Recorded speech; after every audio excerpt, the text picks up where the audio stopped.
what? Social Security increase, SSDI increase, SSI increase, and we are talking about $168 increase. Yes, you heard it right, for Social Security recipients. And additionally, we have got new stimulus payment, new stimulus check coming right here in this important states in the month of June 2023. Are you going to receive this new stimulus check right here in your state? Whether you're Social Security, SSI, SSDI recipients, be sure to check out the increase. Also, this new stimulus check payment coming right here in this video. We have received 6 important states which are sending out stimulus check, and watch this video till the end to find out whether your state is sending out stimulus check. You could be eligible to receive additional money. So guys, without further ado, let's start this video. However, quickly before we start, make sure to hit that like. If you like this video, make sure to subscribe, turn on all the bell notification, and without further ado, let's jump right into it. Alright guys, so first let's talk about Social Security increase, Social Security reform. I know there are a lot of people talking about two popular Social Security reform bills lately. It's the Social Security 2100 Act and its Social Security Expansion Act, which is a plan for $2,400 raise in the Social Security. Now, whether it's Social Security Expansion Act or Social Security 2100 Act,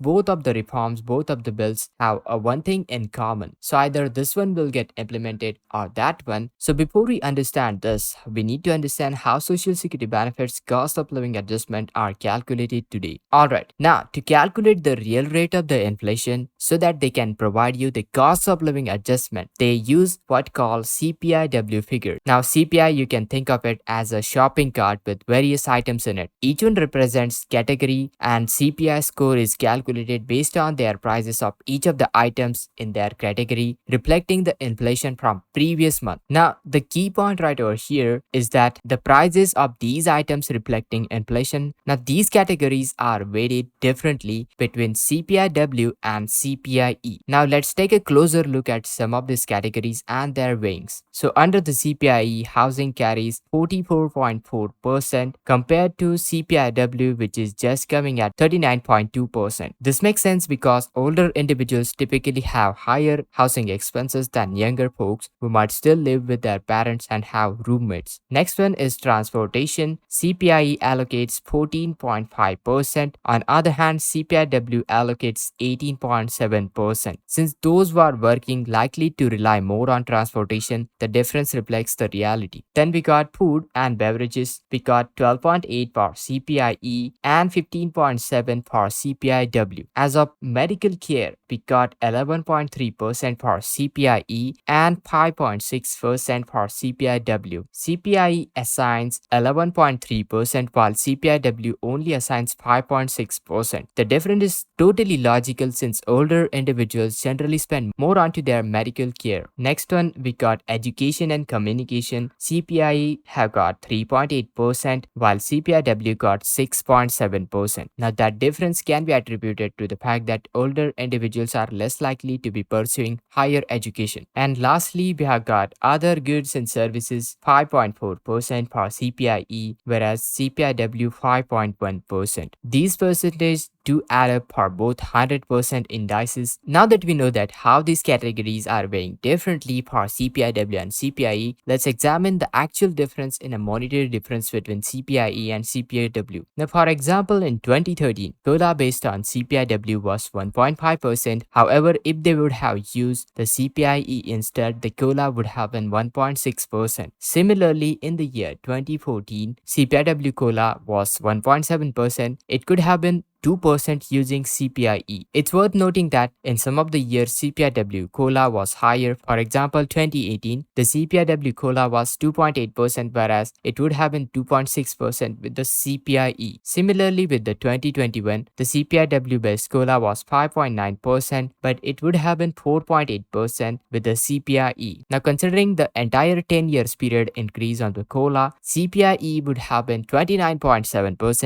compared to the actual 28.6% using CPIW. Now, you might be wondering what this exactly means in terms of benefit increases for all the Social Security beneficiaries. Now, currently, the average monthly Social Security payment is $1,625. However, using the CPIE formulation for COLA calculation, that amount would have been seen a slight bump to $1,639.44. It may seem like a small difference, but you may see it as only $14 per month, but it actually comes at $168 per year benefit increase. Now, it's still a small increase. However, over the long period, using CPI calculation would have benefited recipients more than using the CPIW, and we are not even taking account the compounding. So both Social Security 2100 Act and Senator Bernie Sanders' plan advocate for transitioning to CPIE instead of CPIW. These proposals still build upon existing increases that are already in place, while we know that the changes to Social Security are inevitable within next decade. Speaking of the exact timing when they are expected, it's kind of uncertain at this point. Some politicians support moving forward with Social Security reform, while others advocate for cuts to the program due to concerns